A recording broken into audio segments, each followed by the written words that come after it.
Hello students.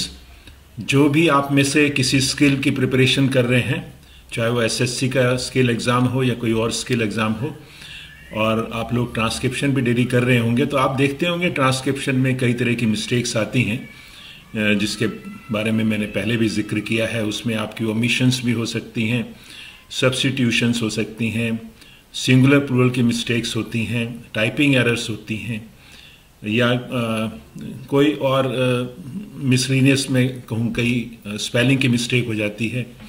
तो कई तरह की मिस्टेक होती हैं और नेचुरली हमें जो मिस्टेक सबसे ज़्यादा हो रही होती हैं उनको सबसे पहले अटेंड करना होता है ताकि हम उनको मिस्टेक्स को कम कर सकें।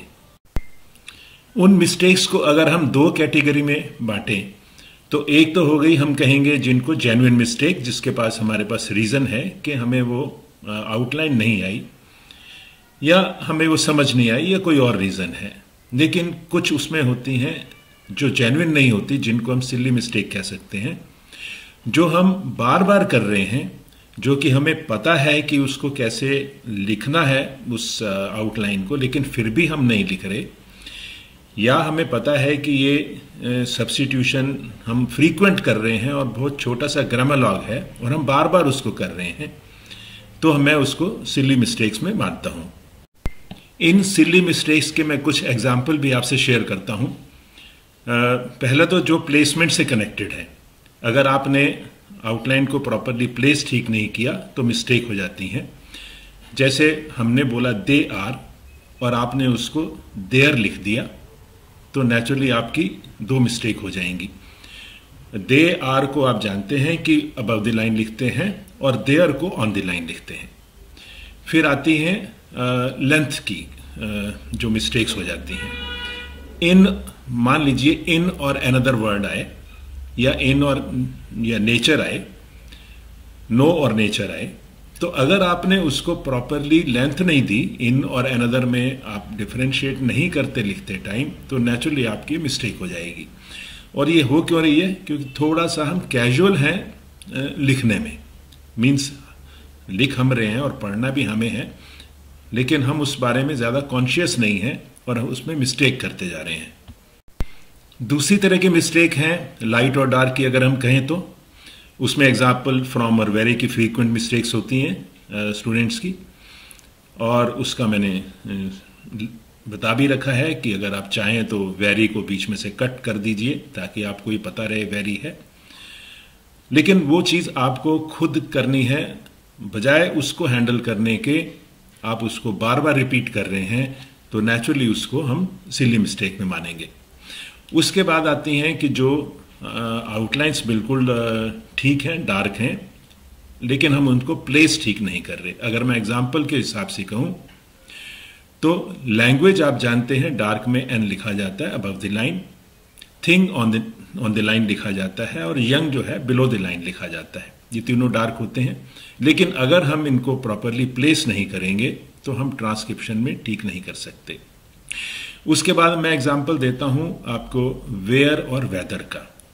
वेयर और वेदर में आप जानते हैं थोड़ा सा फर्क है, लेकिन उसका भी मैंने सॉल्यूशन अपनी एक शॉर्ट वीडियो में दिया हुआ है, क्योंकि हमें सॉल्यूशन तो ढूंढना ही है, और सॉल्यूशन जब तक नहीं ढूंढेंगे तब तक हम एक्यूरेसी अपनी नहीं बना सकते।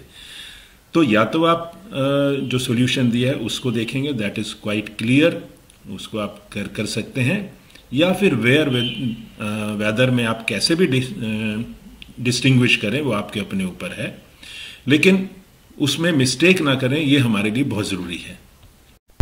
एक और तरह की मिस्टेक्स होती हैं जो होती हैं सिंगुलर प्लूरल की।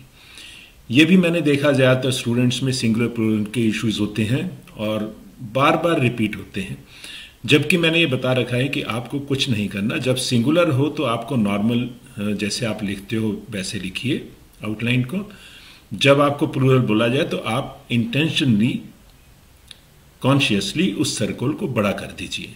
जब आप उसको स्पेशली बड़ा करेंगे और वो डिस्टिंक्ट होगा, नेचुरली आप उसको दूर से वो बताएगा कि मैं प्लूरल हूं। तो ये अब इस चीज़ को फॉलो करना आपका काम है, इस चीज़ की प्रैक्टिस करना आपका काम है, ताकि आप अपनी ट्रांसक्रिप्शन में एक्यूरेसी ले आएं।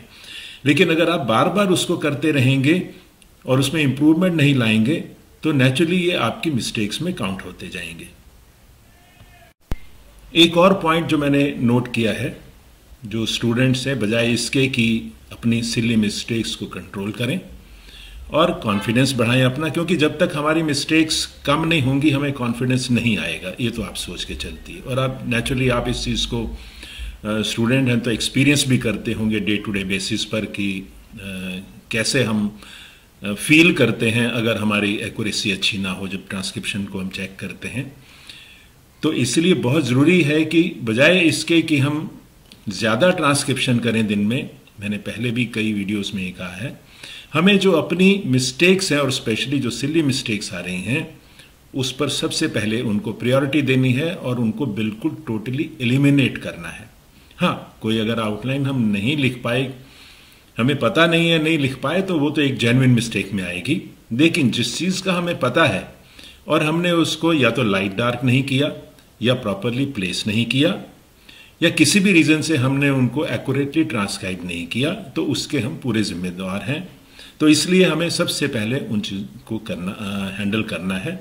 यही मैं इस वीडियो में आप लोगों को स्ट्रेस करना चाहता हूं, क्योंकि आपके एग्ज़ाम स्किल का जो एसएससी वाले हैं उनका बहुत नज़दीक है और जो कैंडिडेट्स इसी वजह से अच्छी आउटपुट नहीं दे पा रहे, तो उनको मैं ये सजेस्ट करूंगा that they should take up these things on priority. और इनको कुछ नहीं, इनको क्या होता है, ये चीज़ें हो क्यों रही हैं, these are happening as a matter of habit, क्योंकि हम एक प्रॉपरली नहीं, मतलब हम कुछ टाइम से जो है इस हैबिट से काम कर रहे हैं और इसको चेंज करना जब भी किसी हैबिट को तो मुश्किल होता है। हमने मे बी इनको पहले सीरियसली नहीं लिया, रिजल्ट हमारे सामने है, लेकिन अब थोड़े दिन में भी अगर हम इन पर काम करेंगे तो नेचुरली आपको ज़्यादा अच्छा इम्प्रूवमेंट दिखाएंगी। तो यही मैंने कहना था। That's all, thank you.